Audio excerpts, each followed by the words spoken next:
Lucas capítulo 1, verso 39. E naqueles dias, levantando-se Maria, foi apressada às montanhas, a uma cidade de Judá, e entrou em casa de Zacarias e saudou a Isabel. E aconteceu que, ao ouvir Isabel a saudação de Maria, a criancinha saltou no seu ventre, e Isabel foi cheia do Espírito Santo, e exclamou com grande voz e disse: Bendita és tu entre as mulheres, e bendito o fruto do teu ventre. E donde me provém isto a mim, que venha visitar-me a mãe do meu Senhor? Pois eis que, ao chegar aos meus ouvidos a voz da tua saudação, a criancinha saltou de alegria no meu ventre. Bem-aventurado a que creu, pois hão de cumprir-se as coisas que da parte do Senhor lhe foram ditas. Meus irmãos, eu gostaria de falar hoje sobre Maria, a serva agraciada do Senhor. Alguém disse assim: olha, vocês evangélicos não gostam de Maria. Pelo contrário, nós amamos a Maria, a bendita, não é? Aquela que creu que o que foi lhe dito lhe seria cumprido.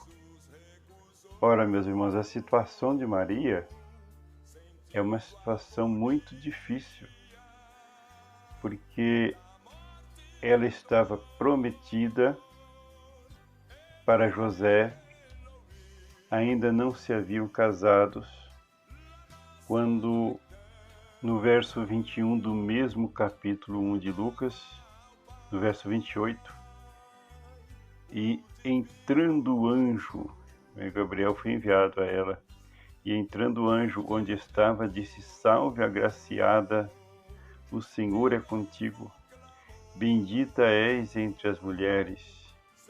E vendo-a, ela turbou-se muito com aquelas palavras e considerava que saudação seria esta. Disse-lhe então o anjo: Maria, não temas, porque achaste graça diante de Deus, e eis que em teu ventre conceberás e darás à luz um filho, e por-lhe-ás o nome de Jesus. Este será grande e será chamado Filho do Altíssimo, e o Senhor Deus lhe dará o trono de seu pai, o trono de Davi, seu pai, e reinará eternamente na casa de Jacó, e o seu reino não terá fim. Veja a resposta de Maria para o anjo. E disse Maria ao anjo: Como se fará isto, visto que não conheço o varão? E respondendo o anjo, disse-lhe: Descerá sobre ti o Espírito Santo, e a virtude do Altíssimo te cobrirá com a sua sombra, pelo que também o santo que de ti há de nascer será chamado Filho de Deus. E veja, irmãos, que a expressão de Maria foi de um assombro muito grande, porque aquilo nunca havia acontecido na terra. Mas aquela que se tornaria mãe de Deus era até aquele momento filha de Deus, não é? Maria, até receber a virtude do Senhor e se tornar mãe do Senhor, ela era filha. Então Deus é infinito, ela é finita. Ela, a partir do momento em que ela nasce, cresce, ela cresceu como filha. Só que o Filho de Deus, ele precisaria se encarnar entre nós, ser visto. Ora, era incondizente que ele viesse numa nave espacial, né? E descesse com toda a pompa, toda a honra, e as pessoas gritando, dando, como diz o outro, aplaudindo. Ora, não seria assim, porque o Filho de Deus não veio fazer show, ele veio salvar os que se haviam perdido. E para isso ele iria usar uma coisa chamada fé. A fé é um imã que atrai os seus. E se ele viesse de outra forma, não seria por fé. As pessoas o veriam descendo, todo mundo teria crido nele, desde a Judéia até os confins do mundo. E aí você teria todas as pessoas acreditando. E aonde estaria a fé? Então a fé, ela é vamos dizer assim, o imã de Deus, não é? E ela vai atrair para si os que são de Deus, os que são filhos de Deus. É por isso que ele usa a fé e não usa a física, por exemplo, para nascer. E esta bem-aventurada serva do Senhor, no verso 38 do capítulo 1, disse então Maria: eis aqui a serva do Senhor, cumpra-se em mim segundo a tua palavra. E o anjo ausentou-se dela. Ora, é importante condição que esta bem-aventurada serva de Deus, ela vai se colocar. É muito importante, ela vai dizer: eis aqui a serva do Senhor. Meus irmãos, com o passar dos anos, ela, tenho certeza que não foi ela quem pediu, não é isso? Mas ela passou a ser exaltada como Deus.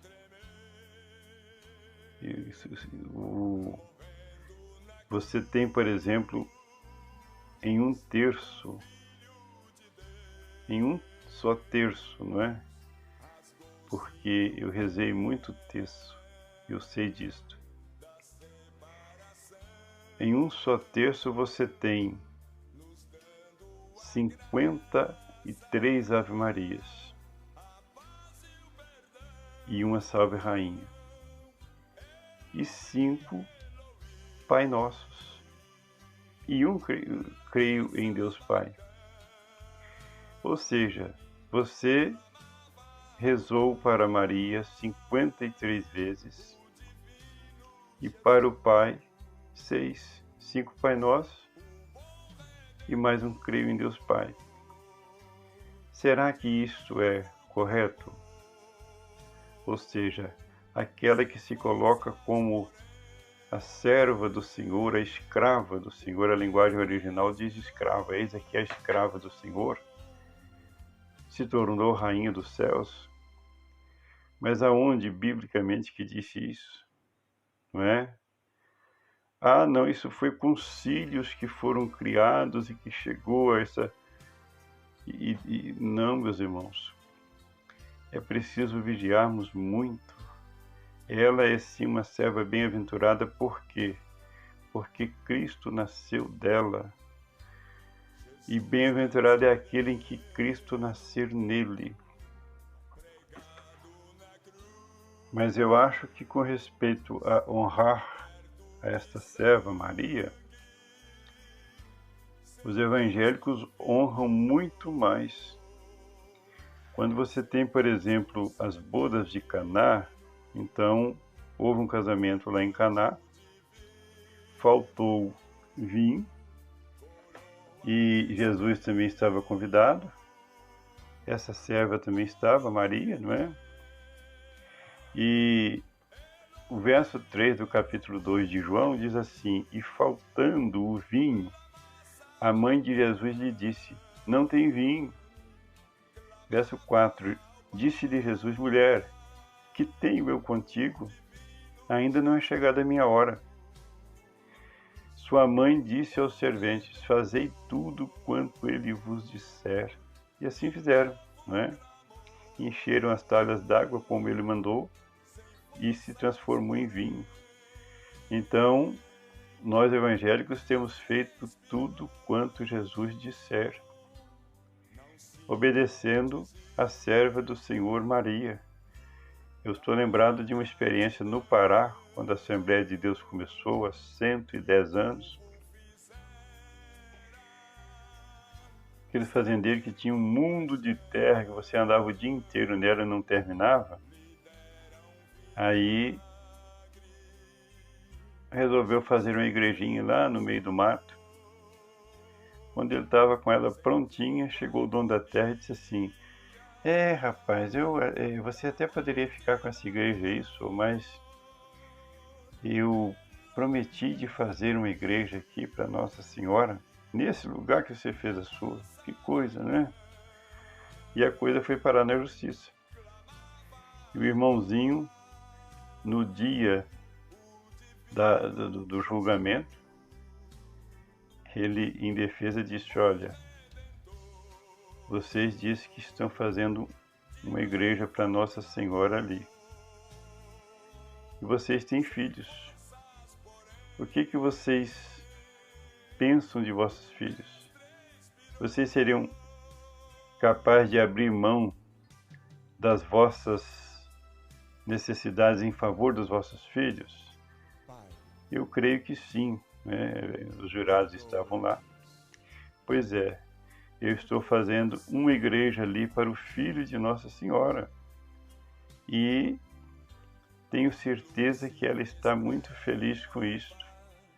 E com isto, eles deram o veredito a favor dele.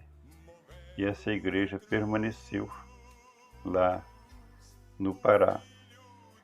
Meus irmãos, quando nós olhamos para esta serva do Senhor, nós vamos ver, por exemplo, voltando aqui ao livro de Lucas, capítulo 1, né? Verso de número 7. E deu à luz ao seu primogênito, e envolveu-o em panos, e deitou-o numa manjedoura, porque não havia lugar para eles na estalagem. A expressão aqui é: deu à luz ao seu filho primogênito. Por que primogênito? Porque era o primeiro, não é? Se fosse Jesus o único filho dela, então seria: deu à luz ao seu filho unigênito. Mas não. A palavra diz: deu à luz ao seu filho primogênito. Quando você volta nesse mesmo assunto no Evangelho de Mateus, capítulo 1, verso 24, diz assim: e José, despertado do sonho, fez como o anjo do Senhor lhe ordenara, e recebeu a sua mulher, e não a conheceu até que deu à luz a seu filho, o primogênito, pôs-lhe por nome Jesus. Ora, se ele recebeu ela em casa, e não, aí o pessoal fala: não, ele não a conhecia. Não, se ele recebeu ela em casa, não a conhecia, ele era o noivo dela. Não a conheceu, aqui é do verbo possuir. Ele não a possuiu até que deu à luz a seu filho. Está claro, meus irmãos? É por isso que nós vamos ver em Mateus capítulo 12, verso 46, ainda a família de Jesus, né? E falando ele ainda a multidão, eis que estavam fora sua mãe e seus irmãos pretendendo falar-lhe. Os nossos irmãos católicos dizem assim, não, esses aí são os primos de Jesus. Gente, como que a serva do Senhor ia andar com um monte de primos? Você anda com um sobrinho, né? Ou outro, às vezes, mas vai pegar um monte de sobrinhos para poder ir, não tem como, né? É o chamado tapar o sol com a peneira. É uma serva maravilhosa, deve ser honrada, digna de honra, de estima, não é? Mas é preciso dizer certas coisas. Que o Senhor nos abençoe.